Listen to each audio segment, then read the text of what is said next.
नमस्ते दीदी भैया, देखिए हमारे यूट्यूब चैनल पर जा रहा है चुटकुला नाचित। अपना सारा प्यार दुलार दीजिए और आगे बढ़ाइए फुल आज में। देखिए हमारा टाइम नज़दीक आ गया, उस टाइम सब्सक्राइबर अभी पूरा नहीं हुए हैं। आप लोग देखिए और सपोर्ट करिए और आगे बढ़ाइए जो हम लोग का भी मोनेटाइज हो जाए। एक चुटकुला नाच गीत लेकर आए हैं, देखिए।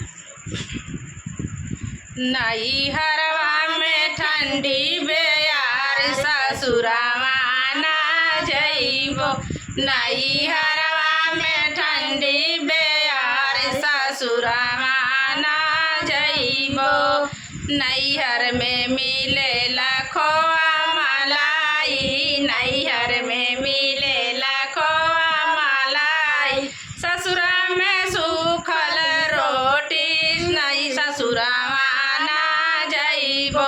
नैहरवा में ठंडी बेयार ससुरावा ना जइबो। नैहर में मिलेला लाली पलंगिया, नैहर में मिलेला लाली पलंगिया।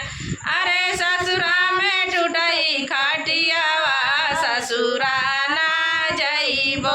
अरे ससुरा में टूटई खाटियावा ससुरा ना जइबो।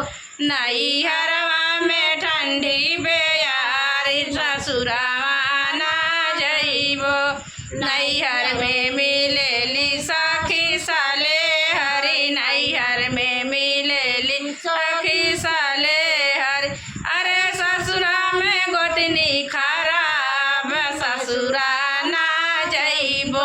अरे ससुरा में गोतनी खराब ससुरा ना जइबो। नैहरवा में ठंडी बेयार ससुरावा ना जइबो। नैहरवा में ठंडी बेयार ससुरावा ना जइबो।